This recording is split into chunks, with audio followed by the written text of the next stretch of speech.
pledge allegiance to the flag of the United States of America and to the republic for which it stands, one nation, under God, indivisible, with liberty and justice for all. Dolly, can you do roll call, please? Supervisor Flaherty. Here. Councilman Abbott. Here. Councilwoman Cataldi. Present. Councilwoman Wynn. Here. Town Attorney Genesi. Present. Okay, well, our first order of business tonight is a public hearing. And this public hearing is related to establishing a district and authorized capital project for Linda Lane. Now, we have a sign-in sheet. I just wasn't sure if everybody who signed in is looking to speak at the public hearing. So they may be here for other reasons, but I'll just go in order here. Jeffrey? I just actually came to listen to the outcome of the hearing. So. You don't want your moment in the sun for a second? No? Okay. We'll reserve the right to come back. Is it Mike? Is it Geyer? Yeah. Mike? I'm here for Okay. Okay. Bad at reading. Is it C. Agrabach? Agrabach? Yes. Are you here for the public hearing? No. Okay. And then is that Matt Newcomb? I think you're not here for it, right? And then we have an R. Grenier. Oh, that's me. Yeah, I just signed in because it said visitor sign in. But I'm going to speak. Well, for people watching at home, now you know we have attendees tonight. Am I to assume from that is anybody here to speak on the public hearing? Okay, well in that case, Attorney Genesi, am I going to do a quick dunk open and a quick dunk Sure. close? Sure. Well, I'm officially opening the public hearing. You sure? All right. I don't know of any written comments that came in. When I say I don't know of them, Karen is very good about sending us anything that comes through the portal or emails about this. None came in. Right. Not for nothing, everybody. This public hearing is not exactly the biggest controversial thing that ever happened, right, Art, from the sewer president? That's correct. Okay. With that being said, unless anybody has any contention to this, I'm going to close out this public hearing. All right. Write that one down, Charlie. For every Well- 2-second one, we have an hour one, right? Mr. Patrone, this was done by petition, correct? This is done at the direction, this is a process that we need to follow to submit the application to the state comptroller to allow what am I thinking here? Well, no, my question really is this. Yes, you're absolutely right. The people who are going to benefit are in favor of this, correct? Absolutely, 100%. All right, I just want to make sure that in lieu of a public hearing, we do have the approval of the homeowners. We absolutely do. Okay. Would you agree with that? 100%. All right, I'm assuming from your address that you are one of those residents. All right. And Art, I think when we set up the public hearing, we had you kind of give a little description that explained what it was, so. It was much better than the description I tried to give Well, a minute you know, ago, yes. anyway.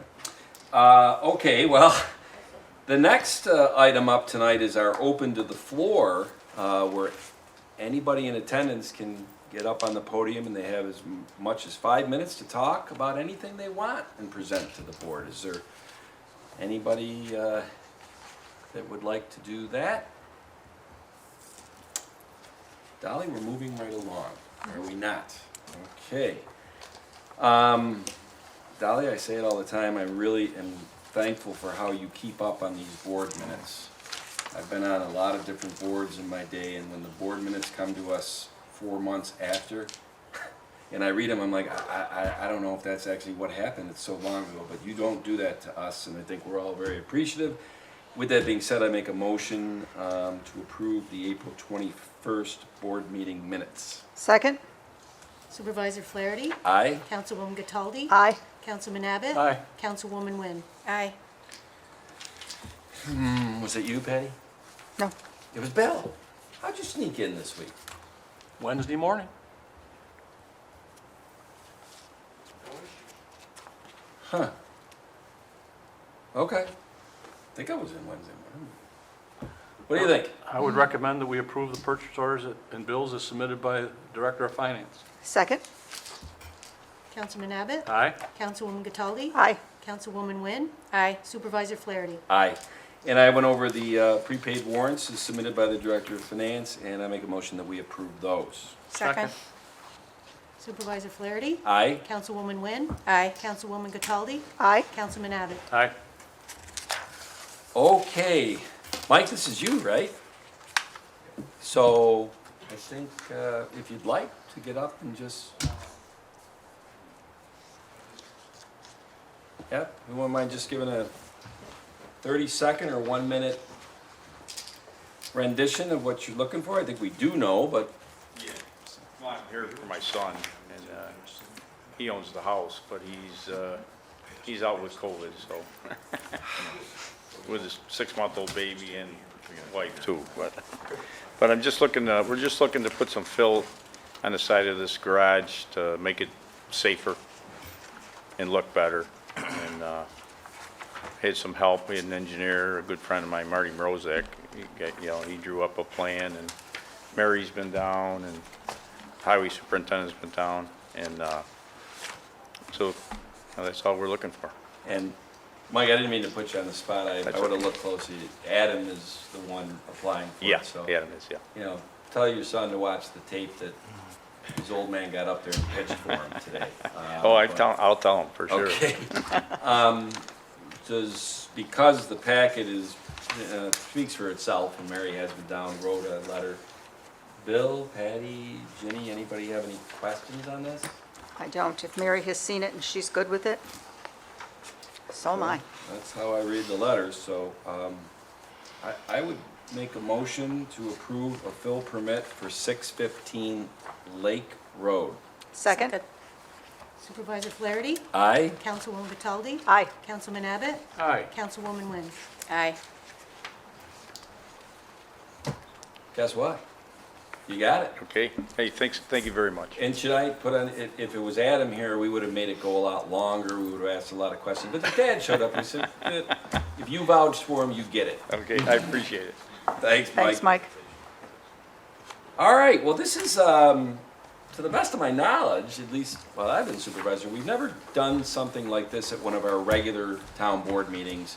Essentially having one of our presentations that we usually do at the workshop meetings. But because we have some visitors in from out of town on this project, specifically Dennis is in from Maryland, and Ian is in from Worcester, Massachusetts, we are going to have them do a presentation along with Art and Rick from the sewer department. Basically an update, progress update on the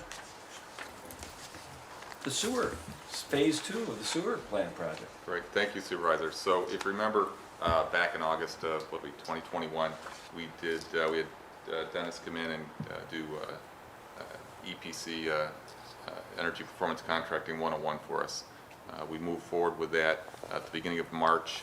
We signed a development contract with Navitas, and we've been hard at work for 8 weeks, and we figured it was a good time to give the board an update as to what we've been working on.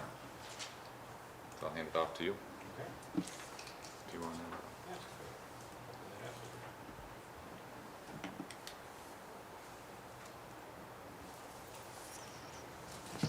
There we go. Thanks for letting us drop in tonight and say hello. As Art had said, we've been working for about 8 weeks, and we wanted to just really just give you a bit of a progress update on where we are related to the project. You go to the next slide. So this is a chart which is basically the development process that we're moving ourselves through now, and we're basically halfway through phase 1. And in essence, what we're doing in phase 1 is going from all of the concepts of improvement at the treatment plant to what is called the basis of design document, which in essence becomes the guiding document for what systems will be installed, what their capabilities will be. So that all has to get decided before you really move into the hard engineering design work, which will then take place in that second phase for us to be done by the end of the year. Thank you. Moving forward. So now quickly, just to give you a sense of the variety of tasks that have been underway. And we have, I think, 7 organizations on our team working on a wide variety of concurrent activities at the same time. So not trying to go through these in any detail, but we've clearly collected all of the technical information that's available, had meetings with New York State DEC that has regulatory oversight of the improvements at the plant to ensure they understand what the project includes and are aware of the way it's being delivered. We worked with Mr. Adams to ensure that we had a good understanding of creating a baseline for the cost of running the sewer department for the next 20 years. That's important to establish as you're trying to have an understanding of the impacts of the project from a financial perspective. Sort of have to have the baseline to be able to do that. So working with the town, we've had that established. We've also just completed the assessment of understanding what outside waste and other biosolids from other treatment plants may be available to come to Webster here as additional sources of revenue that can come to the town. That survey's just been completed. Been continuing to have lots of face-to-face meetings with the people who may be providing that, and then numerous hours of presentations from potential equipment vendors have been held between the Navitas team and then town staff to make sure that that there was a good understanding of the technologies that were available to be considered and the features and benefits of the different systems that could be installed. All of the site work has been done, and we're in the process right now of finishing the selection of our key trades installation partners. There's work now to try and understand what grants through the state are available. In fact, the application process in New York State for 2022 is just opened this week. So moving forward with that. And then design workshop for the improvements to the admin building. And then the last thing there, we talked about there's a wide variety of improvements being made at the plant, and one of the ways to figure out what those are is you have to sort of take the plant and break it into independent parts, and those are handled through technology memos.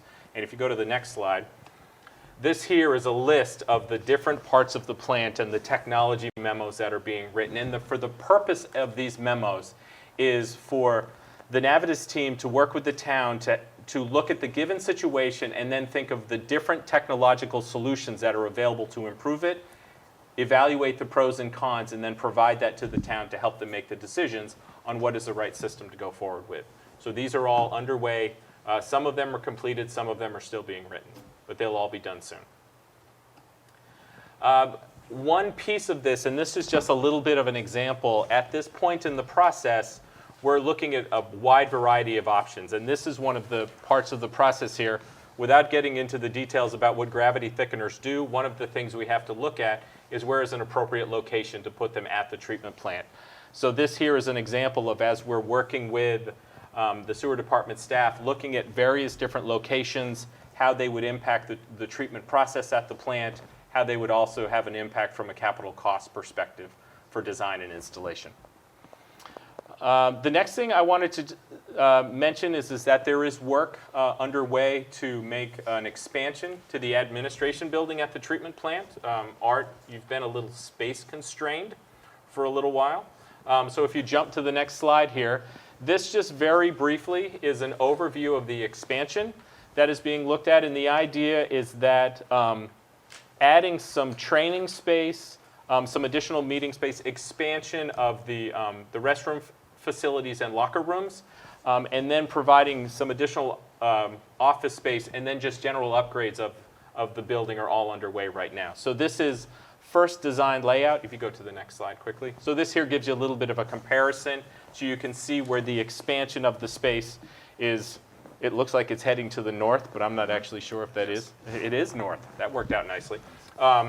So this gives you a sense of where we are in this. So this is first layout. Ultimately, Art and his team with the town will be trying to understand if this is the right configuration, and then we move forward into the design.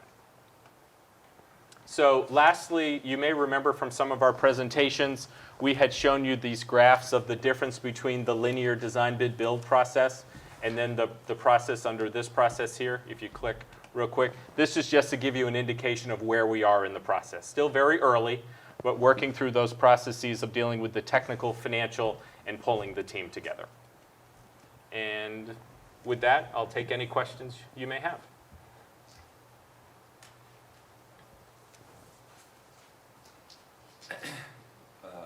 Jenny? With this process, how long are you expecting to be complete? We're expecting the development process to be finished by year's end. Okay. I don't have so much of a question as just a comment, and Patty probably could speak more to this because she's the liaison to the sewer department. I've had the opportunity to be invited to some of these update meetings at Dennis, when you've been in town. And it's a pretty impressive process. You know, you said earlier there's like 7 different companies that are kind of involved in this, which is part of what you do as an energy performance contractor, is kind of coalesce them. It's an impressive process from what I've seen so far, and I'll just hand it on to Patty. I have nothing to add to that at all. I have been sitting in on the meetings, both with the updates today, which was really the more expanded version of what you just presented, as well as some of the vendor meetings. So, yeah, it's really, I think, a robust process and one that's going to move us forward. And given the current conditions we're under and some of the ordering times on equipment and things like that, I think this process will allow us to move forward without too much delay in waiting for things like that. Thank you. Bill? I'm good, I don't have anything right now. Seems to be moving along smoothly.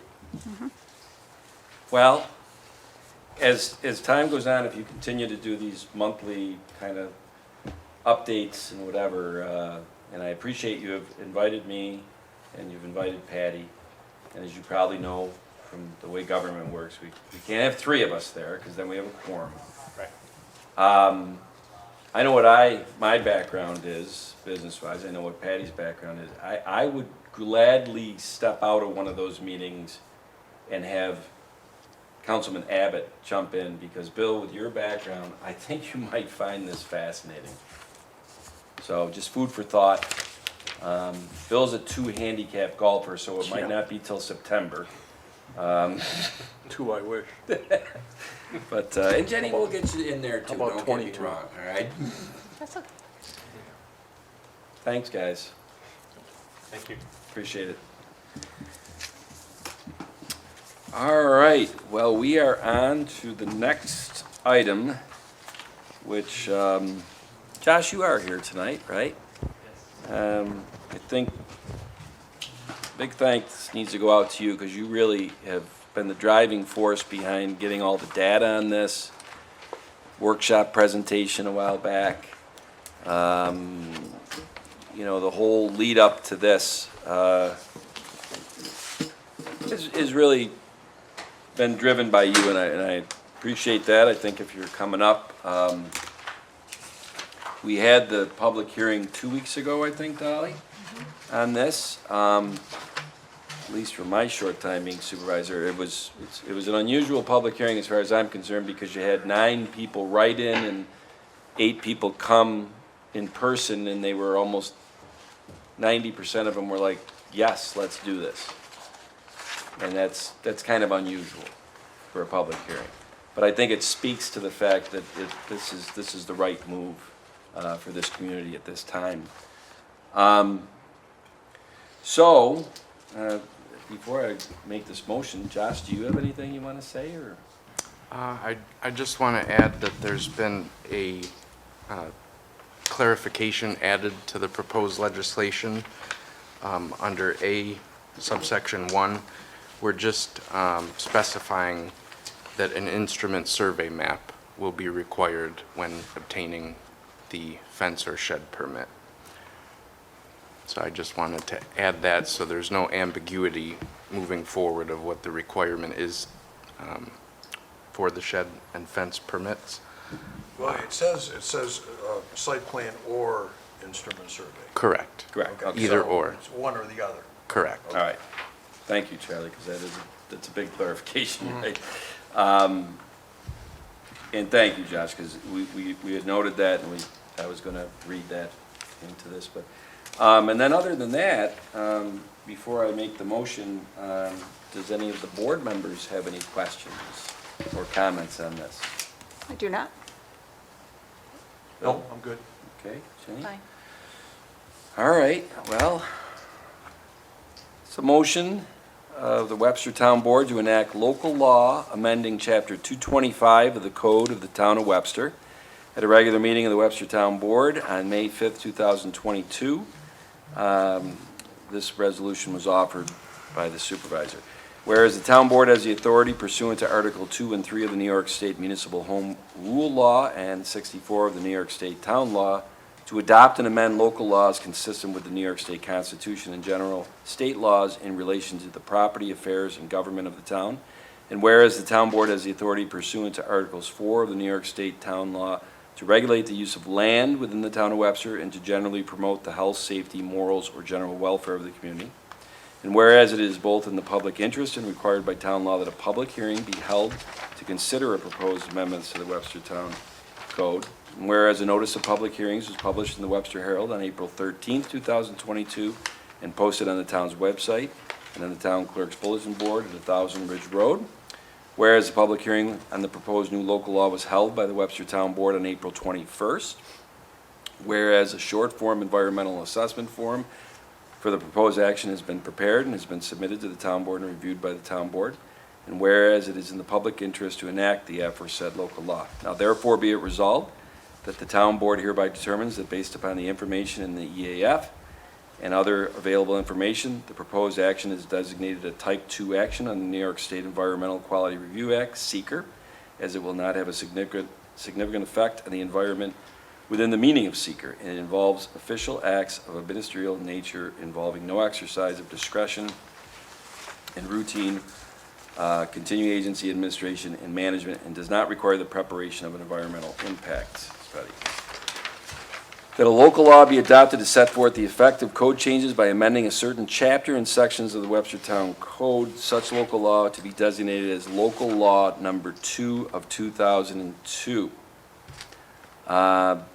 Be it enacted by the Town Board, the Town of Webster, as allows the local law shall amend Chapter 225 of the Code of Town of Webster in regard to the placement of utility sheds and fences. It is the purpose of this local law to revise and update to current circumstances and uses of certain municipal regulations relating to the setbacks currently imposed upon property owners wishing to place utility sheds and fences upon their properties in residential areas and zones of the Town of Webster. So Section 225-48 utility sheds and Section 225-77 fences shall be amended as follows. Utility sheds. Notwithstanding the applicable side or rear yard requirements shall not be permitted in a side yard or rear yard in any residential district, one utility shed no closer to one boundary line than 5 feet. In no case shall a shed be erected, structurally altered, or relocated to any lot or parcel of land, and any portion of such shed is within the allowable front setback. No more than one utility shed shall be permitted on the land. The rest of this is actually. Yeah, I was going to say, exactly- Mr. Supervisor, yes. all you have to do is Yeah. note the changes. The amendment is the 5 Right. feet where it previously had been 15 feet. As to 225-77 fences, a fence permit is required. The building department shall issue a fence permit to any applicant who has, 1, submitted a site plan or instrument survey map showing the height and placement of the proposed fence to be in conformity with this code. Paid the application and fee amount established by resolution of the Town Board, and received a site plan approval where required under Article 3 of this chapter. No stockade, solid fence, or chain link fences are permitted in the front setback of any residential lot. These are all part of the existing code. Correct. So the fence height, the change here is that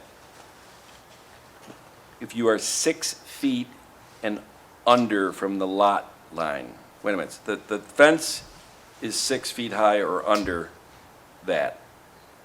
It can be on the lot line. It is 0 feet from the lot line. If the fence is 7 feet and under, really down to 6 feet, it has to be 10 feet off the lot line, 10 feet in. And then if the fence is 8 foot or more, it has to be 15 feet in from the property line.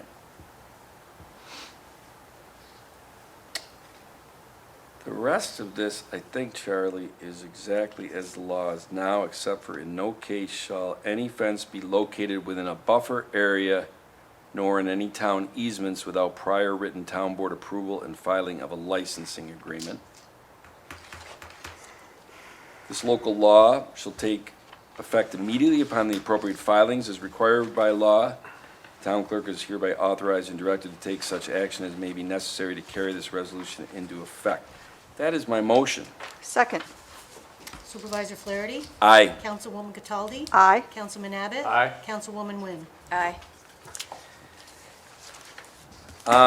Josh, if I recall, there are a lot of people that were kind of waiting to go to the zoning board of appeals for basically what the codes were. They wanted to see if this thing would pass tonight. And so our next ZBA meeting, which I don't think is until June, Correct. well, they'll have less of an agenda starting in June because these have dominated the last couple of years. They certainly have, yes. Variance I'm sure we'll requests, have a lot of people coming in for permits tomorrow. Yeah, right. All right. Very good. All right, next is, okay.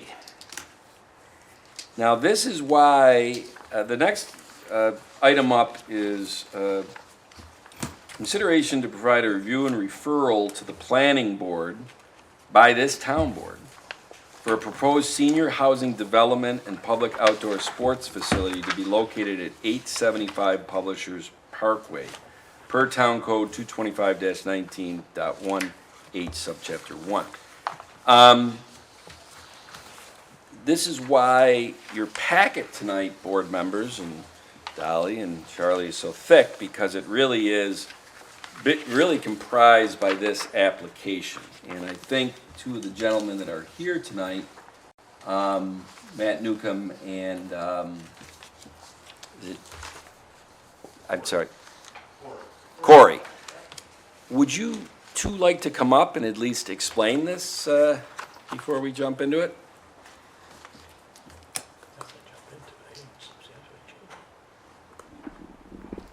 Thank you, Mr. Supervisor, members of the board. I'm Corey Auerbach from the law firm of Barclay Damon, joined by Matt Newcomb, the engineers for the project. We're here on behalf of Publishers Parkway Partners to present an initial development plan for the proposed development of 875 Publishers Parkway. I'm sure you're all familiar with the site, but to orient you, this is across from the hotel on Hard Road, north of the 104 exit, and also across from Willink Middle School on Publishers Parkway. And I'm the newbie to this development. I know that this has been before the board in several iterations through the years, the redevelopment of this parcel. And Matt's going to talk a little bit about the history.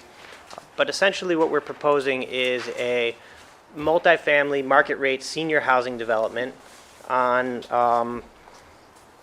17.6 acres of the approximately 25 acre parcel that will be 190 units spread over 19 10-unit, two-story buildings, along with a clubhouse and pool, and that's the residential component of the project.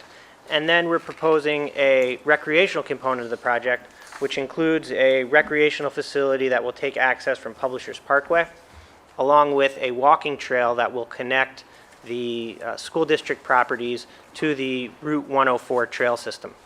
So the recreational component will be accessed from Publishers Parkway, and the residential component will be accessed exclusively from Hard Road. In order to bring forward the development, we need a number of approvals from various town agencies, including this town board, which would be the creation of a PDD to allow us to have the multifamily use on the property subject to a special use permit.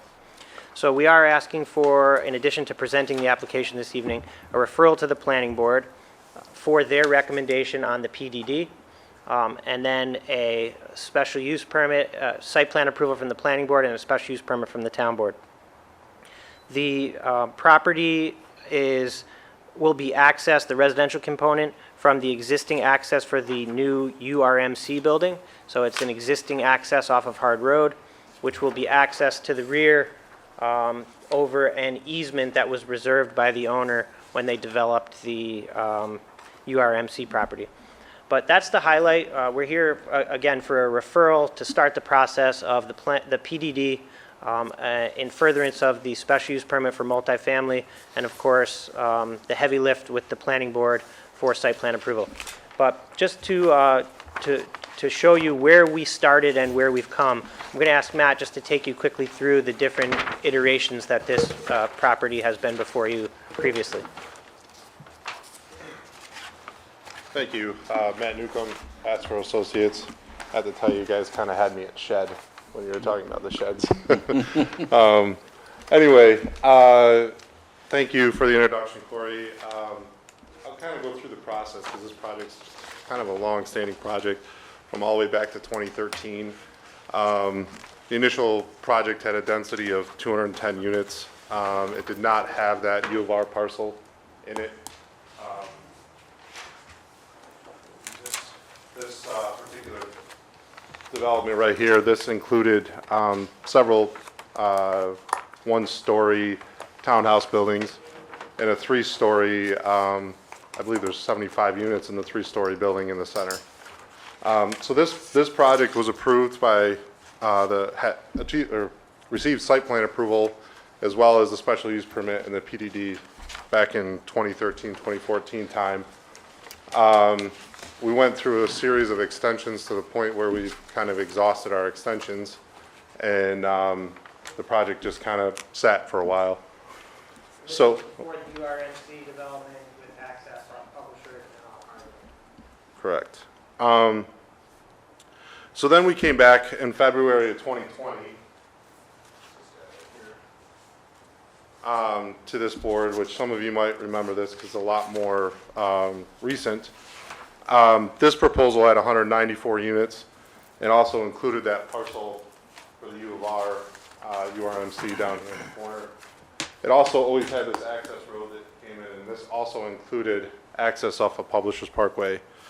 When we presented this particular project to this board and the planning board, there were some concerns with the proposal of the four-story buildings in the center. The initial goal for this was to kind of shrink down the development area and create a lot of green space. But because of some of the resistance with the four-story building, that's kind of how we were getting to where we are now. Also, the two access points from Publishers and Hard Road, there was a concern with the Publishers Parkway access point with traffic.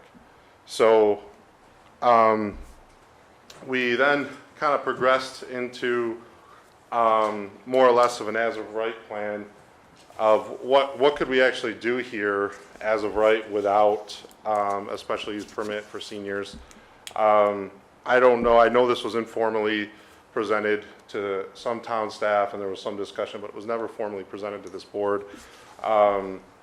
This provided about 217,000 square feet of office space, which is really what an allowed use for this particular parcel. So then that takes us to March of 2022, which is our current proposal. As Corey mentioned, we've eliminated that access off of Publishers Parkway for the project, providing an amenity for the town with the soccer field or recreational field rather, and the trail that goes through the property, which has always really kind of been something that's been on the eye of this board. is to have connectivity from the school to the trail system along 104. So this project doesn't have any buildings over 2 stories tall, approximately 20 to 30 feet tall with the peaks of the roofs on the buildings, but they will only be a 2-story building. And so it really does a good job of, again, shrinking down the development, getting a decent amount of density that's really kind of related to the multifamily code for the town of Webster that's around 8 units per acre. So that 8 units per acre, we're under that threshold, so that's kind of what we use to set the density based on the acreage we have here. So another, again, traffic impact, we did provide a traffic impact study. It actually was a modification to the initial impact study that we had when we had our initial approval for this project. It did not have the URMC building in it. We did get new traffic counts, pre-COVID traffic counts, and updated it based on the density that we're proposing as senior, as well as included the URMC medical facility in those counts. And that would also include any traffic that would be coming out on the peak hour for the recreational field as well. All that information is published by the ITE, Institute of Traffic Engineers, which is really similar to all the traffic engineers and traffic studies draw all their information from that. So that's how the counts were derived. And then from there comes your distribution as to where you think most of the people that are leaving and entering this site are going to come from and go. And obviously the business district being towards the south on the other side of 104, that's where the majority of the distribution from this site would go. With it being a senior facility, you don't see a lot of peak hour traffic from a senior facility. So that's a nice part to this project as it's compared to the office park, where an office park you see a significant amount of traffic from the peak hour. This particular development would be significantly less than an office park. I guess with that, does this board have any questions for me or for Corey? I've got some, I'm town attorney, I've got some questions regarding the process, exactly what you're doing. You would come before us a couple of years ago, or actually last year, I think it was. And you were seeking a PDD, correct? And you're doing that again? We are, yes. We are seeking the creation of a PDD or the formation of a PDD as part of the proposal to authorize the use for the multifamily senior housing. So we're able to meet the objectives of the underlying zoning district as it relates to the bulk and area requirements. So we don't require too many waivers from the actual underlying zoning, but in order to authorize the proposed use for market rate senior housing, the creation of the PDD authorizes us to seek a special use permit from this board to authorize that as a permitted use in this district. So you're looking for the PDD, and then you're going to be looking for the special use permit for the senior housing? That's correct. Okay, but you were doing that before? So the prior proposals also included a residential component.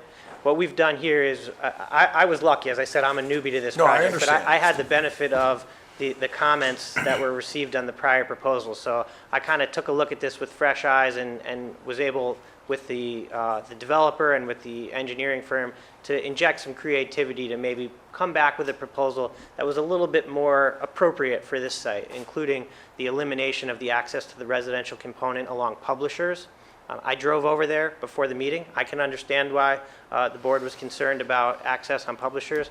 And so by utilizing the existing access road for the URMC building, that takes all the traffic from the residential component and moves it off of Hard Road as opposed to Publishers.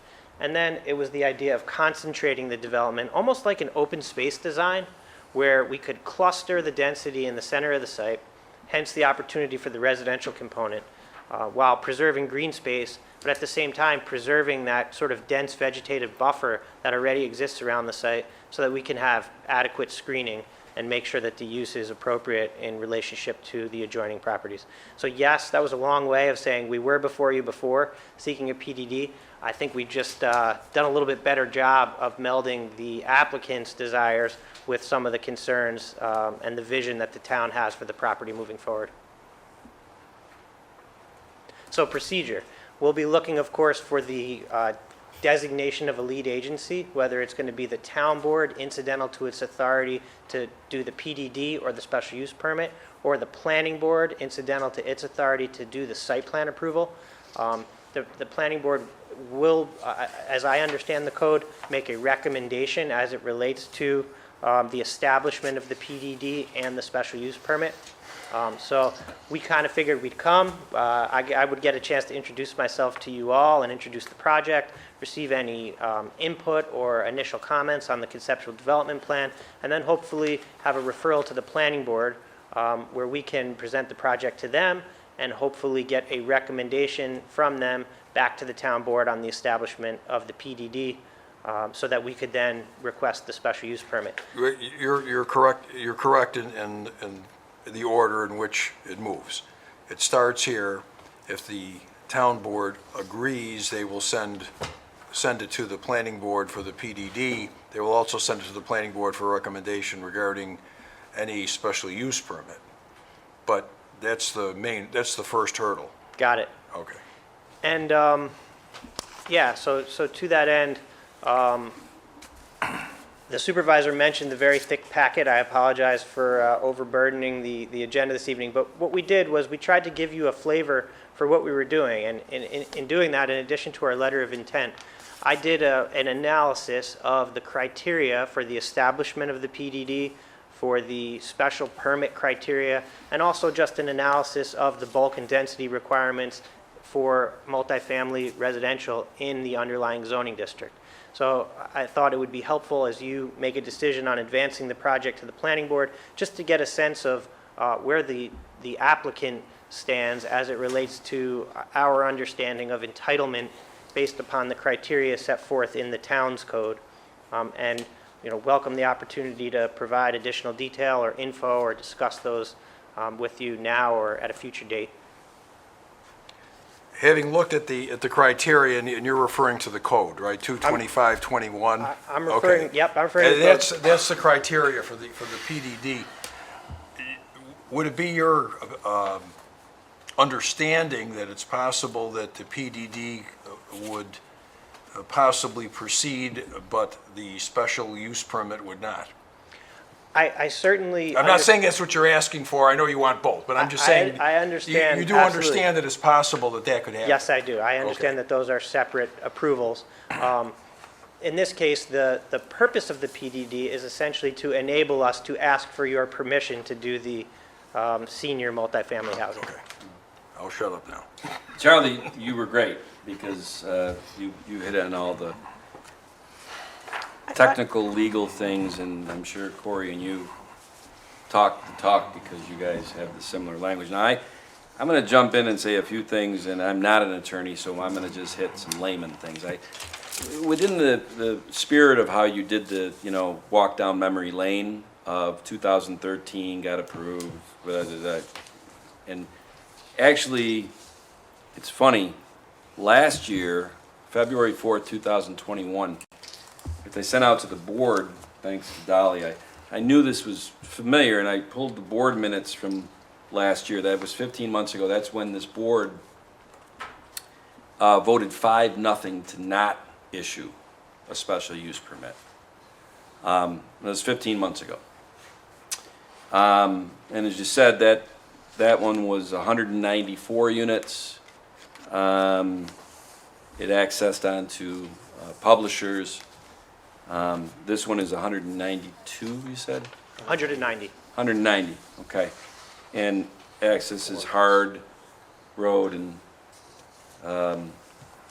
has a field and a trail and all that, okay. Which, so here's the thing. Some kind of other things to that timeline. One of the first meetings I had when I was supervisor in January or February of 2020 was Jeff Sedal from Pastro came in with the president of Taylor the Builder, and they showed me this. And they showed me what they ended up ultimately, a year later, got shot down by this board. And I say that because we could say that COVID elongated that process, but your client, Pastro's client, I don't know if you're the attorney for Pastro or attorney for Taylor. Nope, for the whatever, applicant, yep. But they went through a bit of a baton death march, as we referred it to the planning board. The planning board did their thing, public hearings, people come to the public hearings. It got back here, and a year later, we shot it down 5-0. Now, Charlie, I think the law says that, now we're gonna talk about 15 months later, you come back with this. Define substantial, right? Such a subjective term. Well, You know, yeah. substantial difference, like the board, and I can start reading things like Dolly's minutes of what the board members said 15 months ago on February 4th, prior to them voting no. I'll save that for now. But I don't know. I mean, I don't want to take you back through that path, and Charlie, you gave the technical thing, that it's the PDD and all that. It could come back here in 3 to 6 months and suffer the same fate that it did 15 months ago, which I don't know if that's good for anybody. So that's my overall look at this. I also, 2 other things, and then I'll hand it off to my fellow board members to question or comment, is that I don't know how this works, but I know Rich Lafroy is building the U of R, and we're trying to get the C of O on that, and I know for a fact, I'm 99.9% sure, so I'll look to Josh and Mary, that road's a private road. It was built to private road standards. So I guess I'm scratching my head how you'd access in off that road without tearing it up and creating it to be town road standards. Yeah, so when that parcel was conveyed from the applicant, they reserved an easement for access over that road. So for purposes of reaching the multifamily senior housing development, they have the authority. So you're not looking for it to be a dedicated road? I got you. Okay. The only other thing I would say, and I did, as you brought up the different placards, this is what we did in 2013, and this is what we did in 2021, and you said, oh, we had some private meetings with staff, the office park configuration. That office park configuration that you held up, am I right in assuming you've never applied for that? No. Okay. If you did, just theoretically, you probably wouldn't have to come before well, I don't know, maybe you come before the town board, but the zoning is office park, so you go before the planning board, it would be built to the specs of the zoning, and I think so. you have an office park. You don't really, I don't think you'd need the PDD just for that. Okay. I don't think so. Right. The PED, and the special use permit is because it's senior housing. Correct. Going in there. And that leads me to, like I said, I'll save everybody time, but have you read what we all said 15 months ago? I did.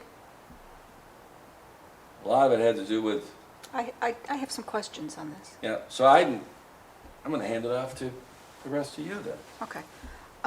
So we're looking at 19 buildings with proposed 10 units each. Correct. Those buildings have a square footprint of 7,600 square feet. Correct. Am I to assume that then each unit is somewhere around 760, probably less, considering some walls, square feet? The unit breakdown? 2-story.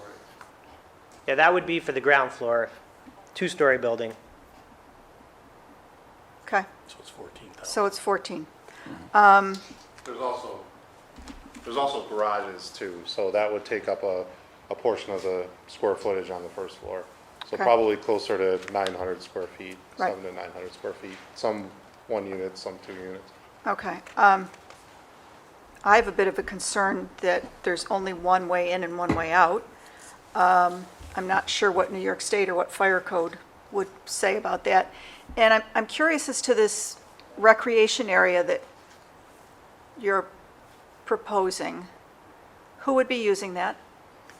So that would be an amenity that we're proposing that the applicant would build and, presumably lease at a, nominal amount, lease for $1 to whoever was going to utilize and maintain those facilities moving forward. The idea behind the recreational field was to create a transition from the school to the multifamily development.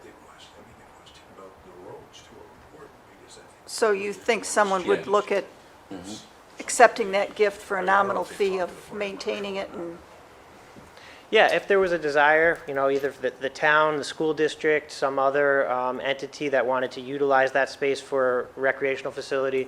I know that there's, you know, soccer fields directly to the, I guess that's the west? Yeah, to the west. And of course, the fields across the street and, you know, basically on the whole stretch of Publishers with the ice hockey arena and the other uses. Patty, a great point about it, and I don't know if the new fire code of the state that we just dealt with a stick-built subdivision, and it was something like if you have over 50 units that you have to have a 2-access egress? Yeah, for a development like this, a multifamily senior housing development, I believe the threshold is 200. So as long as the buildings are sprinklered, Gotcha. one point of ingress egress would comply with the state fire code, but Okay. that's predicated that the buildings are all sprinklered. Gotcha, okay.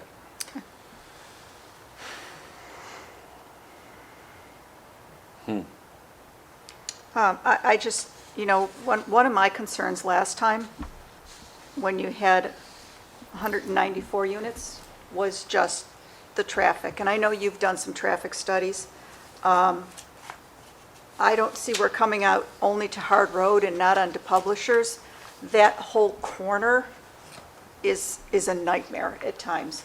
And it's particularly a nightmare when buses are coming and going. So we're not talking about peak hours. We're not talking about when people leave for work. We're talking about the middle of the day when seniors do want to go out. They've got a doctor's appointment, and it might not be at the building right in front, but they have to get out at 2:30 in the afternoon to go somewhere, and there are 50 buses lined up. And it's a difficult area to really commute through. So when I look at this, and I wasn't thrilled with the density last time with 194 units, I can appreciate the fact that you've opened up a lot of green space, if you will. I see a lot of green on this plan. But we only have 4 less units. I'm still concerned with that. Those are fair concerns. I would share your concerns. I think traffic is certainly something that we need to be mindful of, and that was very clear from the comments that the town board had, which was principally what drove removing the access off Publishers Parkway. We did have a traffic study prepared that determined there would be no detrimental impact based upon the proposal.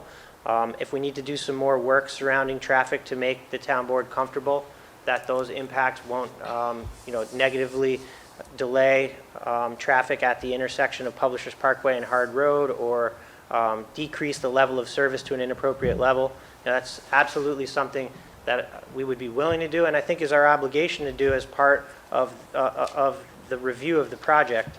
The density, yeah, you're right, the density didn't change drastically, but the densities within the 8 unit per acre density that you would envision, and that is envisioned under the town's code. What we did was we clustered the density into the center of the site so that we could preserve green space and create that treed buffer that we think helps make the use appropriate in relationship to the other surrounding uses. But I understand those concerns. Those are fair concerns. I don't think they're insurmountable concerns. I hope they're not. I think that's something that we can continue to work through with the planning board as part of the site plan process. But there's a benefit to density. There's a benefit to providing appropriate senior housing in an area where it won't have negative impacts on the surrounding. Density is generally, appropriate density is generally something that is sought after for residential projects. Bill or Jenny? The last plan they brought in, 194 units, spread over the whole parcel. Now that they're bringing us 190 units in a more condensed parcel, I don't see how they're changing this thing from what the other one was. It's still the same number of units, they're using less land to put the units in, I don't see they qualify as a PDD or substantial difference from what they had before.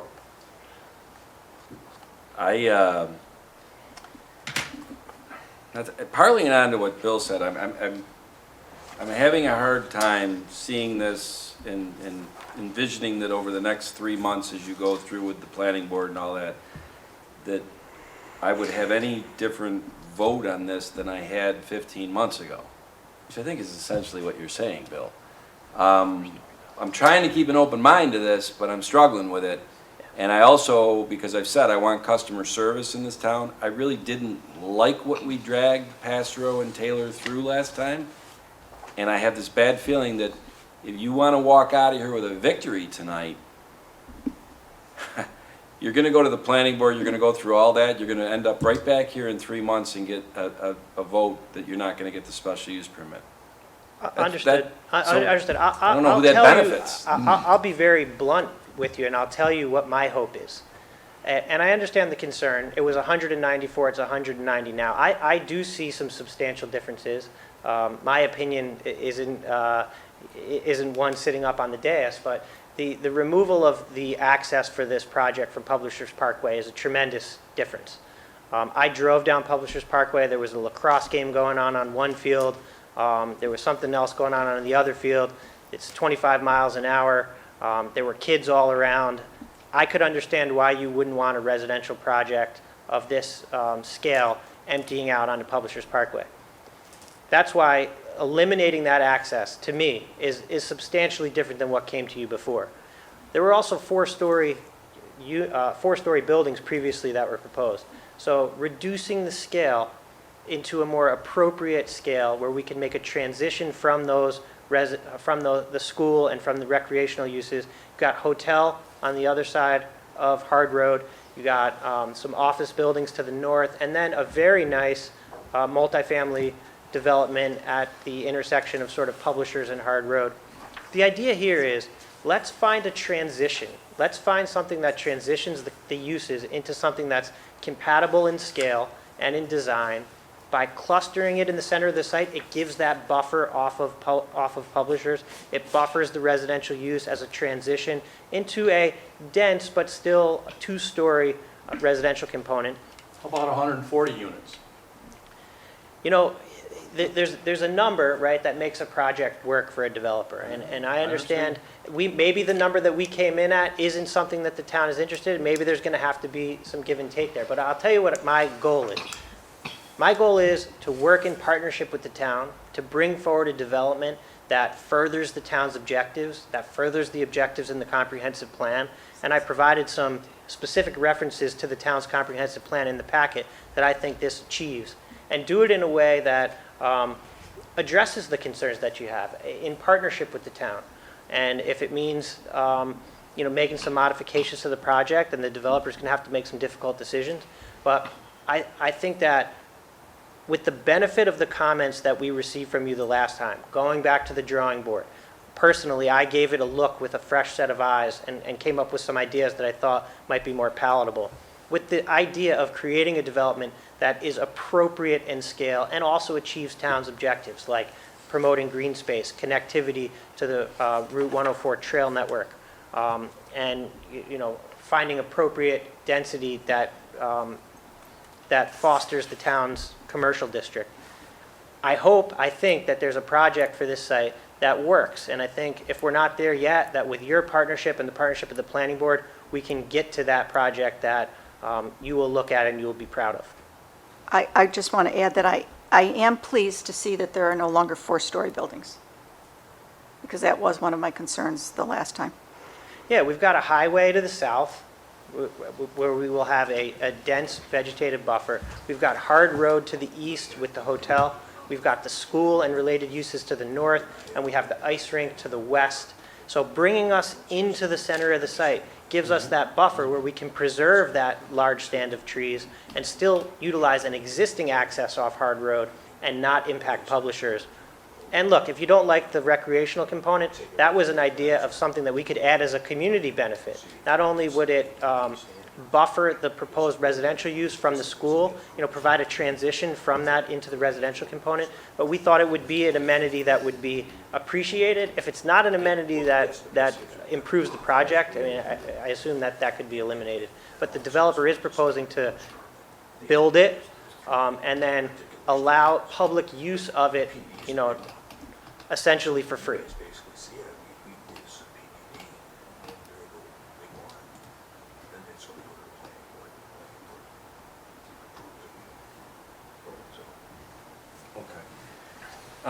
Jenny? Like I said, I love this community, I love my town, but we just worry about, again, with the traffic flow, and we don't want Webster to be overly developed, and we want it to make it best for our community. And you have, wonderful presentation for us. We just hope that we can, cooperate with each other and try to find the middle, the balance for everybody, and what's best for Webster. That's what we are trying to do. And the traffic, that's what we are worried about too. Because when you make a turn on Hart Road, I can't make a turn, I have to make a right turn, and then I have to make a left. Because you can't make a left turn at all. Well, Webster's lucky to have you, and I think that's wonderful. And if we need to do some more work to give you comfort about the traffic, then that's something that we'll need to do. The study that we provided did indicate there wouldn't be a detrimental impact, and essentially what they did was they looked at the existing levels of service. They did traffic counts. Well, actually, they utilized traffic counts from before the pandemic because we think that that's more accurate to give a better picture. And then they looked at the background of development that's occurred since then. It's all done through modeling, it's, as Matt said. But if the documentation that we provided isn't sufficient to give you that sense of comfort that there won't be a negative impact, then we'll have to go back to the drawing board and provide something additional. I can speak just from experience. Senior housing is a very low traffic generator, and the office proposal that was showed, which could be developed without a PDD, would have significantly more traffic, significantly more than a senior multifamily project. But I understand your concern, and I hope and endeavor that through this process, we'll be able to make you comfortable that the traffic generated from this won't negatively impact the community. So, Thank you. Charlie, just to kind of tie it up, because believe it or not, gang, we're 34 minutes on this item, which is good. I mean, it warrants that. This is not a flippant decision that any of us want to make. Just so I understand sequentially, we could do this resolution and all we're doing is moving it to the planning board. There is no PDD and... Well, no, you basically have to accept the plan and then send it to the plan, according to... You have to accept it as the To PDD. 225.21E, point 1E. There's 3 steps, and the first step is review and acceptance of the town board of the development plan. So that's number So what one. we would be doing tonight would be tantamount to doing the PDD.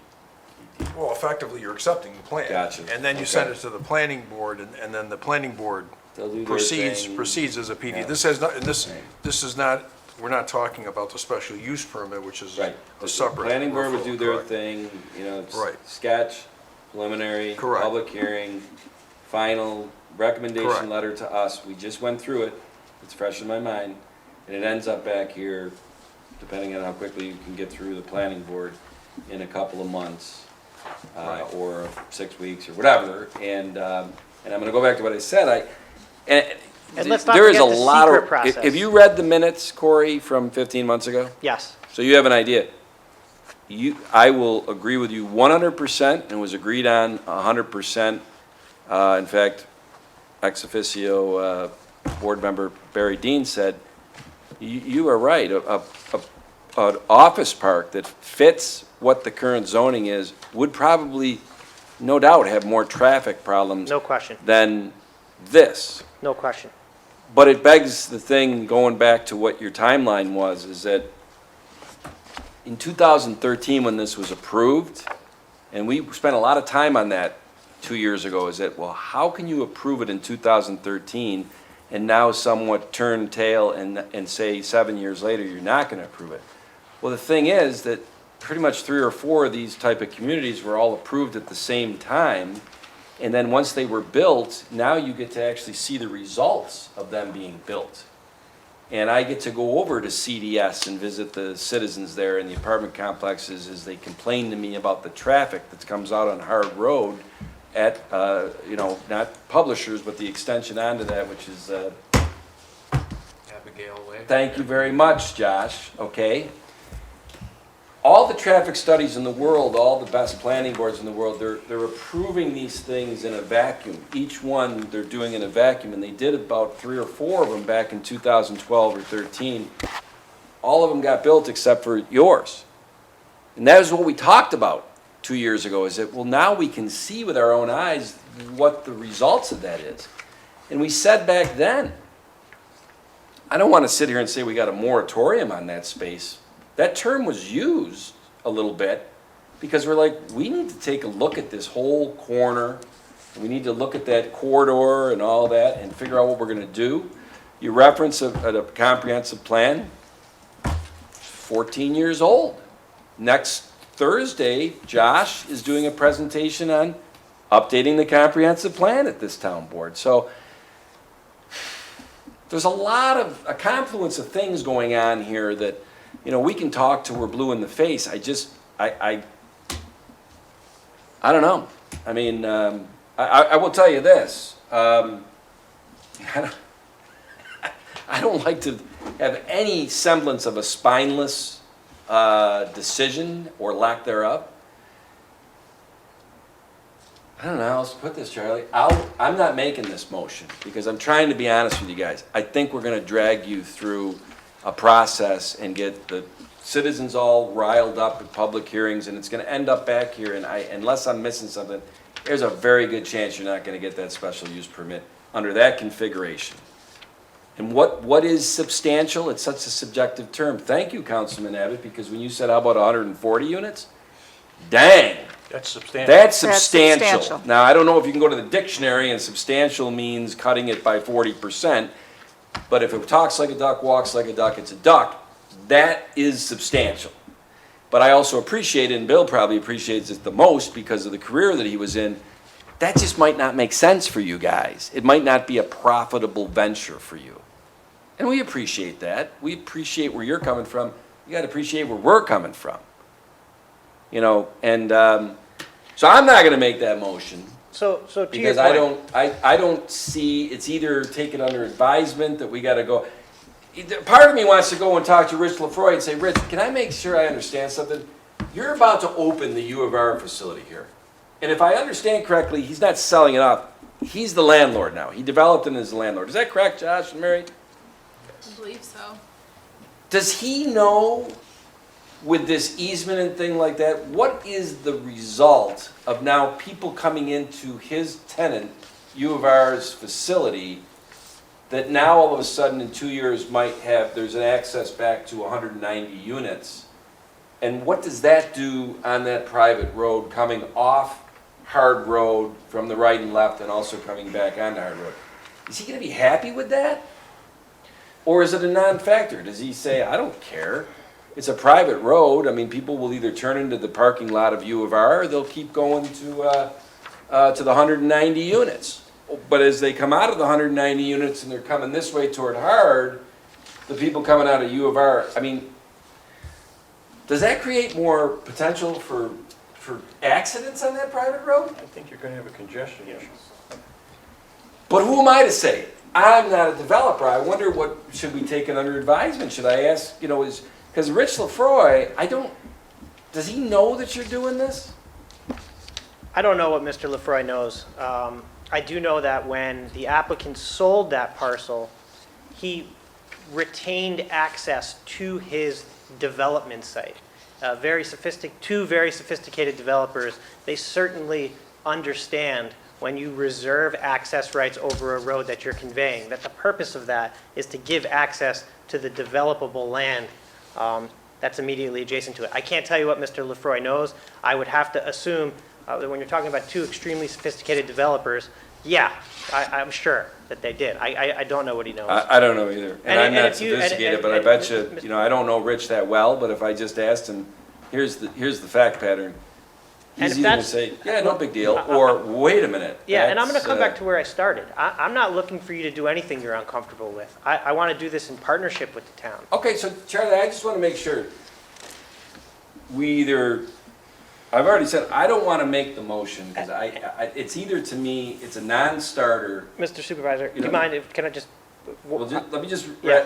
I want to make sure our attorney agrees with, this is the simplified version of where we're going to go from here That's the tonight. point I'd like to Right, address. that's where I'm, That's the point I'd like to So, address. So if- this I'll board let cannot take an action on the PDD until it goes to the planning board for a recommendation, until there's a public hearing, and until SECRA, the State Environmental Quality Review Act, is completed, right? So that's why, when I started, I said one of the things we're looking for is for someone to declare themselves the lead agency so they can determine, among other things, before anyone takes any action related to this project, whether there will be a potentially significant environmental impact associated with the development. That includes traffic, that includes community character, and all of the other things that are reviewed as part of And SECRA. Corey, you know what? I understand all that. That all happened 2 years ago, and we got right back here on February 4th, going through all of that legal calisthenics Sure. and process, and 5-0 with a heck of a lot of vote, or comments here of why, and we come back to, look, I'm just, is this correct? And I'll look at both Sure. attorneys, okay? Although I hope you understand, Corey, I'm gonna listen to Charlie As you on should. this one As mostly, you but I'm should. sure that you'll, because this is simple. Is these the options tonight for this board? It's a non-starter, and we say, we're not passing it on, Yes, that's an option. option. On the other end of the spectrum, we just read this resolution. It's, I don't want to say punches piloting it over to the planning board. I know exactly how that's going to go, and it will, 6 weeks, 2 months, end up back here for the PDD, seeker, lead agency, whoever does it, all that stuff, all that stuff. It'll be back here for what happened on February 4th, 2021. Yeah. For this board to decide if we're given the PDD and the special use permit. We know how that went 15 months ago, right?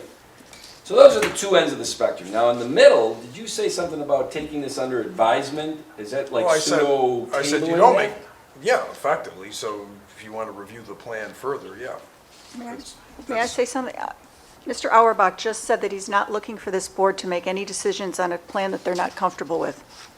I will say I'm not comfortable with it. I already said that. Okay. Well, Bill, you're a lot more succinct than me. I'm not. And it'd be helpful to yeah, understand, you know, what's the discomfort about letting the planning board take a look at the proposal and I us think receiving if their it goes, comments? I think if they let it go to the planning board, then that's a tacit approval. Well, there could be no approval, right? There's no such thing as an approval before SECRA is completed. They can make a recommendation. I mean, if you're going to present it to the planning board just to see what the planning board has to say, that's between you and the planning board, but that does not indicate that the town board in any way is Absolutely. referring it or approving it. Well, we would like to negotiate the town's process. You know it intimately. I understand. You know it intimately. I would do the same thing if I were you. What we're yeah. hoping to do is, these things can be collaborative, okay? We've changed our project in response to the comments that were received before I was ever involved, and now we've come back with something. Maybe it's not where it needs to be, and we can get that input from the planning board. If the planning board comes back with a recommendation to the town board doesn't like it, the town board doesn't like it. But that's a risk that we're willing to take. We're asking for the opportunity to go through that process. I think, and maybe I should just listen to the supervisor. Maybe what I'm hearing is there are no set of facts within which this development is going to get approval from this board. And if that's the case, we should just pack up and leave. And that's okay too. But I'm looking at this from 5,000 feet. I came into this with fresh eyes. I had some thoughts and ideas about how maybe an appropriate multifamily residential development might take place on this site. Maybe we're not all the way there yet, but that's what the process is for. That's why there's SECRA, to allow an analysis of the environmental impacts. If the SECRA process concludes that there won't be a negative impact as it relates to traffic, I would hope that that means something to the board. Because I get it, you think it's too dense. The main, Yeah. the main issue, I think, or your main desire is to have the residential. units, 100%. Correct? Correct. Okay. That would require a special use permit. to get a special use permit in the OP district for senior housing, the town board has to refer it to the planning board. In order to refer it to the planning board, there has to be a finding by this board that the plan is conceptually, I'm going to read this right from 225-19.1 subdivision H, so it's on the record. There has to be a finding that the plan is conceptually sound and that it meets a community need. B, that the plan encourages sound development in the interest of safety and the general welfare of the public. And C, the plan shows a development pattern in harmony with the town comprehensive plan. The town board would have to make a finding on each of these to send it to the planning board to look at the special use permit for a recommendation or I should say review and/or recommendation. That's just a special use permit. Without that, without the special use permit, there can't be housing. Without the housing, there's no development. But without the PDD, there's no special use permit. So that's why we're starting with the PDD. That's why we're starting with a process where the town board would refer us to the planning board for the purpose of making recommendation on the establishment of a PDD. Mr. Supervisor, we don't get past that, we got no project. So if it's determined it's not appropriate at the PDD stage, we don't have to go through a long protracted special permit process. You don't have to worry about the customer service to the applicant. And, that's what we're looking for. And, as I've said a few times, I believe, and what do I know, except, doing this, for 15 years, that there's a project here, that there's something that can work as a multifamily project. If that's not the case, then, that's not the case.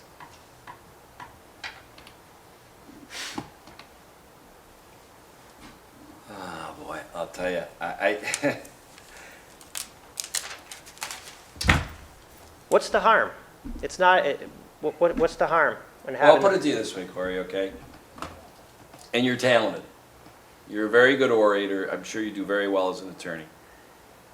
I'm not. I'm more of a business guy. I've been around the block, school of hard knocks. Kick the can down the road, keep the thing alive. It's a good strategy on your guys' part because maybe we can convince this town board and cajole and this and that and change it, whatever. Thing ends up back here at 190 units. I'm going on record right now. I'm not going to vote for a special use permit. So what's the harm? There is no harm, but we're sitting here, I'm trying to be honest. I think Bill is trying to be honest. I appreciate your candor. It's You refreshing. appreciate the candor, but you know what? You're a good salesman too. You are answering our objections, all right? It's not a sales objection. I think these are sales barriers for all you people who are in sales. Big difference. I see this as a sales barrier. It's not going to come through here at the end and come out of the sausage grinder with a special use permit. Now, if you want to negotiate and navigate the process and partnership and collaborate and all those great words, and they're great words, we can have wonderful discussion, which we have had for 45 minutes now, but I don't know how else to say this. And I can't speak for the other board members. John Cahill is not here. He may feel very differently on this. I'm only one vote. I can't see anything in here that if it comes back by this desk, unless I got sunburned that day and I'm not thinking correctly, in this fact pattern and all that, I'm not voting for a special use permit. I voted on this 15 months ago. I get it. But the question, what I hope to do as part of this process is understand why. Why is this density bad? Density is a good thing. Density is desired. When I do projects, what we want is appropriate density. Appropriate density is what drives communities. It's what puts people in stores. Appropriate density that doesn't have negative impacts is what every community wants. That's why I'm looking at this. I'll admit, my experience in the town of Webster, very limited. But I've done projects all across the state, and this is a good project. I get it. You don't like you're concerned about traffic. Let's see what we can do to ameliorate those concerns. Do you know that 15 months ago, I remember this, Bill, we said it is a good project. It's in the wrong place.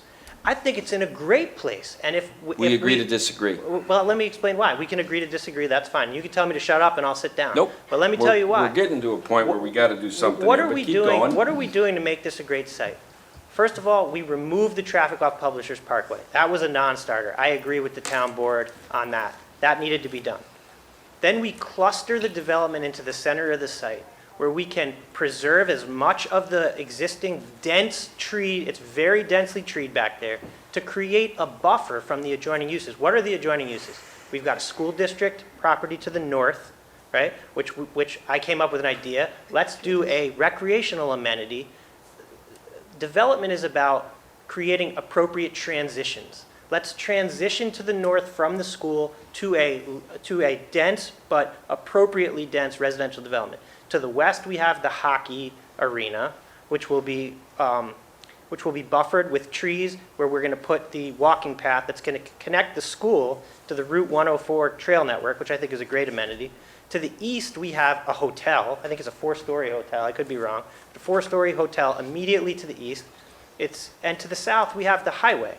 So this site, when we've programmed it and with the modifications that we made before, accessing off an existing access point, private road, doesn't need town services, senior housing, very minimal impacts associated with senior housing, and it's buffered. It's buffered.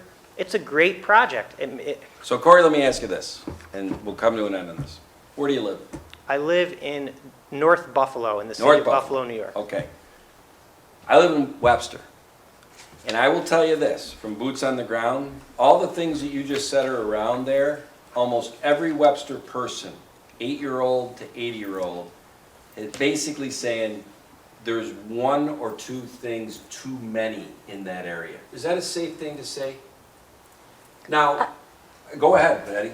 I just want to say that I think we should not confuse density with numbers. Because at the end of the day, no matter what the density is, no matter how many acres you're using and how many you're not and keeping green, we still have 190 units in there, okay?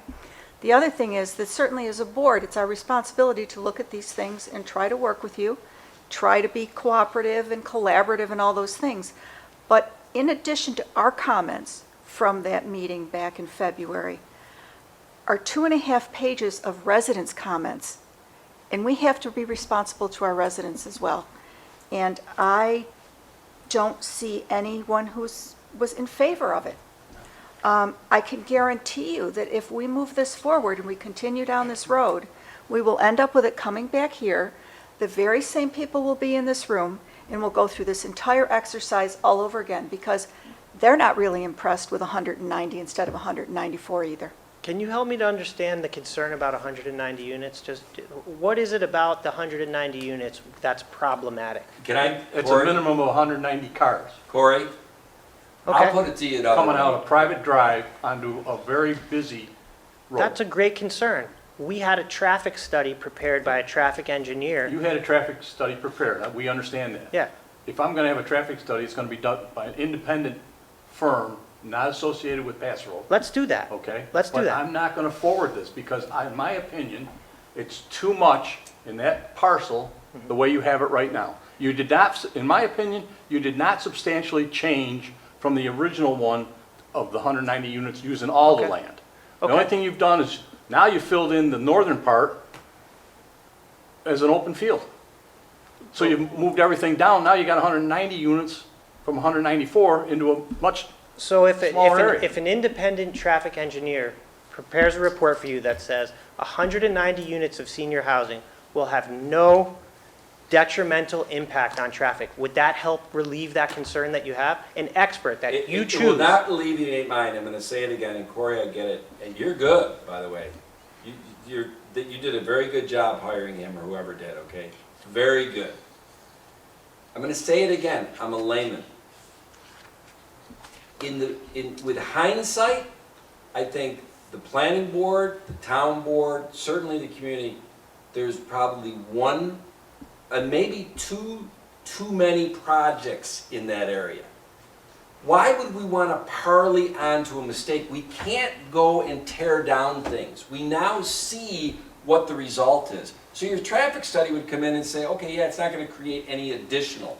Well, the traffic study might not tell you is that, well, the thing's already a problem. And the town board has talked about it, like, we're gonna have to go in and look at Publishers Parkway and Hard Road and, because we've now built this stuff, and you can't tear it down. Why would we wanna parlay onto that problem by putting 190 more units in there? I'll tell you why. When we, this guy is good. I'll tell you Here why. we go, but I'll tell you what. I'll tell you why. Your chariot's about to turn into a pumpkin, because we are at 56 minutes on this subject. I'll tell you why, because if the traffic situation is already bad, and this project is not going to make it any worse, then think about all the benefits that come from an appropriately scaled senior development that's going to bring density and bring people to your commercial districts, going to bring tax revenue. If it doesn't make the bad situation worse, what's the beef? I keep going back to why. Tell me why you don't like this. Let me tell you why that's not an issue. And if I can't Corey, do I that, could explain to you 72 whys. We've already explained 70. You are very talented. You will have an answer for each one. You gotta say, the up and coming attorneys, they're good. all Whether right? or not I'm good, Because this you will have project an is good. answer. You will have an answer to every why I give you. Or we're not gonna sit here all night and give all those That's whys. fair, I Mr. feel Supervisor. as I though respect we your have time. given some whys. I respect your time, and I You know, respect the input of the town board. and I- What I I'm just was saying a- is, if there's not, if there's an issue and we can't address it then the project won't move forward, right? But if you tell me the issue's traffic, and then you get a traffic report from an independent traffic engineer that says that's not an issue, then what's the issue? I'll tell you what the issue is, and this is it. Two things. One, to me, it's the same exact thing that was here 15 months ago. You can talk all day long about how substantial it is. We agree to disagree. It's not substantial. I'm with Councilman Abbott on that. And two is that, I said it before, one of you board members want to make a motion on pushing this ahead to the planning board, knock yourselves out. It isn't going to be Supervisor Flaherty. Well, it's not going to be Councilman Abbott either. Well, then you're not gonna get a majority. So what do we do, Charlie? Is it a non-vote? It's just what do we put in the records? The board listened for an hour, and it's in the, I mean, a lot of robust stuff. We're not doing anything right now. Is that You're not what it taking is? any action. We're not taking any action. Is it, do you want to make a motion to pass this along? I wasn't here 15 months ago, so Do you want to make a motion tonight on this configuration and this resolution, a motion to pass it along to the planning board? well, I listened to what you have to say and everything, and right now, what's important is the community. And again, maybe the site that you chose is not, good for you guys. Maybe you could find some other place, or, you know what I mean? So, right, I'm in real estate. I'm sitting here and I understand it. I have to listen to my constituents, which is the people that voted for me to be here. And the traffic is like really, really big concern. And, right now, my colleagues already see what, best for the community. So I guess I have to say, my vote is probably going to be with them at this time. But we're willing to, try to work I appreciate together. that. and- I appreciate that. The And thank- supervisor is concerned about the customer service, and I'm standing here telling you, if we go through that process and we get back here and it doesn't move forward, then so be it. But we'd at least like the opportunity to advance the proposal, continue to get input, continue to work collaboratively. And if that's not something the board's willing to do, then I'll shut up and I'll sit down. Well, Ginny, I think you're not making the motion from what I heard. I'm not. You're not. So Charlie, there's no action on There's no this. The action. board is not making a motion to refer this to the planning board for the hour and 1 minute of things that are in the record of what we've discussed. All right? And I assume that that's without prejudice, right? If we want to come back and we want to talk again, maybe not for an hour, that the town board will entertain I like that. him. I do like him, Charlie. Let me tell you something, all right? It has no prejudice from me. Okay. But I'm going to say one last thing that, now that you say that, there are people in this town that are in planning and community development and all that have been working with you, and they said to me when this came in, we said, come in with something very substantial, and they're like, well, I don't know, that doesn't look substantial. And I don't want you to take that out of context like that. Influenced me, but I think these people are working with you, Passero, and with the developer, trying to guide you on what might get through this process. And I'm just gonna lay it out there, because if you want us to be without prejudice, here's a suggestion. Those people who are talented that work for the town, if they're working with you, Matt, or they're working with you, or they're working with Taylor, you might want to listen to them, because they tend to have a good gauge on what the planning board and what the town board has Understood. in their minds. And in my opinion, the last 15 months, that is not what transpired. And we got here with that not being listened to, and we had spent an hour and 2 minutes on it, and you might save yourself that, no prejudice, come back, but you might want to take some advice from them next time. That's great advice. All right. I appreciate it, and in the spirit of collaboration, I hope to have an opportunity to come back and present to you again. I hope you do too, Corey, because Thank you're you. fun. All right. Thank you very much. All right, well, Chief, do you have to shave now because you've been here long enough, or? We've only got a couple things left here. Two agenda items. The next one, Chief, you've been in here at least once at a workshop and have explained this concept of a police, a captain. And also, I know that, and Councilman Kayla is not here tonight, he did want me to tell you that he appreciated that every question that you asked him, you answered, that he asked you, you answered, but you also sent over documentation to support it, and so that's good. But with that being said, before I make this motion, does the board members here have any more questions or comments on this? And/or, Chief, do you have anything to say before we make this motion? No, I guess I'll just reiterate that through the process of evaluating how we deliver service, I think this will help improve our efficiency and how we supervise and lead our organization. So I think it's a necessary step to make sure that we're delivering proper value to the community. Anybody else? I do not. Okay, and I want to thank you. I learned something new every day in this job. I learned about the wheel. Is that what it's called? Yeah. How you staff 168 hours a week. With a 4-2 wheel. Yeah. Phil, I never knew what it meant before that, but it makes sense once he showed that grid. That was nice. Well, I am going to make a motion to create the position of police captain in accordance with civil service law. Second. Supervisor Flaherty? Aye? Councilwoman Cataldi? Aye. Councilman Abbott? No. Councilwoman Wynn? Aye.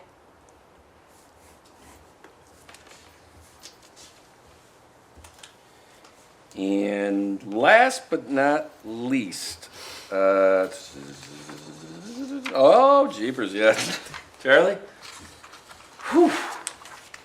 Is this the beginning of the end of this process or the end of the beginning? Hopefully, no, this is hopefully the end of it. This is a resolution to schedule a public hearing. This is the second time it's come before the board in the last few months to approve a transfer of the parking lot, which is next to the, Bolter Industrial Park, also known as, formerly known as Yankee Stadium. It's 2.65 acres.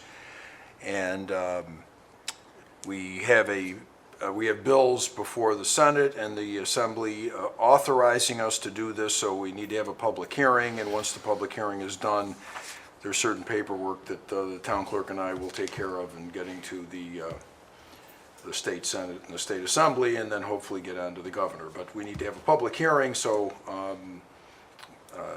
it's incumbent on the board to schedule a public hearing as soon as we can do it on this matter. Make sense? Okay, then I make a motion of the Webster Town Board to schedule a public hearing on Thursday, May 26th at 5:30 PM here in the town boardroom to approve transfer of a parcel of land designated as parkland within the town of Webster to the Webster Central School District as authorized by S.8757-A.10106 and to be published in the Webster Herald's Wednesday, May 11th edition. Second. Supervisor Flaherty? Aye? Councilwoman Wynn? Aye. Councilwoman Cataldi? Aye. Councilman Abbott? Aye. All righty. Well, if we didn't spend an hour on that one topic, Bill, do you realize we would have gotten out of here before 8 o'clock? Yep. But it is what it is. So we open the phone to anybody still watching at home as we do our own version of the wheel going end to end. Mary, anything to report or? I'll just say that Sandbar Park is moving along a little bit. We're just getting some fill down there, so you might notice some fill being brought down because we are raising it by about 4 feet in the center. And then construction's picking up. The Jiffy Lube on Jackson and Ridge is going to be starting soon. So if there's any questions on any developments going in, feel free to reach out to the engineering department. Thanks, Mary. Josh? I have nothing to report on tonight. You're just glowing over there that the fence and the I shed, am right? very satisfied There you with the go. decision. Yes, thank you. Chief? Oh, we'll get to Paul. Oh, we're coming this way. No, I have nothing significant to report. Appreciate the support and guidance Paul? About a week ago, the town board decided to go forward with a grant program. Use a portion of the American Rescue Funds to offer grants to nonprofit organizations within the town. So that program was rolled out on Monday. So the application and an FAQ are available on the website. Thanks, Paul. Jenny? Well, I just wanted to say early happy Mother's Day to all the wonderful mothers out there. And, what is it, happy Cinco de Mayo or something? And also to support our Webster Museum and support our public library. Bring your children, come and enjoy what we have. Great. William? No, highway's getting rolled up and getting busy, and Parks and Rec is getting ready to get the sign up at the Charles Sexton Memorial Park. Should be up probably by the end of next week, we hope. Good. And I hope in the next couple months you take me up on that, to go to one of those updates with Navitas, whatever. It's from, especially what you did for a career, it's pretty fascinating. You'd have a different perspective of it than me, probably, because, well, but I hope you take me up on it. Patty? I don't have anything to add. I guess I want to confirm, because I know we had some confusion, that although we are working down at Sandbar Park, that the road is still open to get down to the couple of businesses that are there. People can still get to Yes. Castaways and Mayor's Marina and... Actually, our construction management company, Campus, is actually having a special sign made. And I think, don't quote me on this, where it is saying, road, one lane, this and that, right near Bay and Lake. Castaways and Mayor Marina is still open. Yeah, I believe it's supposed to be printed by the end of the week or sometime soon. Yep. So yeah, the single lane isn't set up yet for our Sandbar Park project, but there is a Monroe County sewer project that's going on, a small portion of Lake Road just west of Bay. So if you do notice that it's down to a single lane for a small area, that's not our Sandbar Park project quite yet, but soon it will be down to a single lane, but there will be proper signage to make sure that everyone knows that they can get to those businesses. Good. And Patty, we've communicated to the owners of Marina, Right. Mayor's Marina. I don't want anyone who's watching to think, oh my gosh, it's all torn up down there, I can't get there. You can. They can get there and they will drive on paved asphalt at all times. Charlie. I have nothing to add. Did you have fun tonight? Well, it was They're interesting, gonna put yes. binder down. Bet that guy lives in Buffalo. I mean, he'd be a Won't good be still. coming under your wing. Oh, he's a partner with a pretty good-sized firm, actually. Okay, my eyes are good. Okay, look, they make partner young, don't they? All right. And Dolly, last but not least. Monroe County is sending out notices to any taxpayer that has any balance due on their taxes. They'll go out next week. Okay. Well, thank you, gang. Sorry it went so long. This meeting is officially adjourned.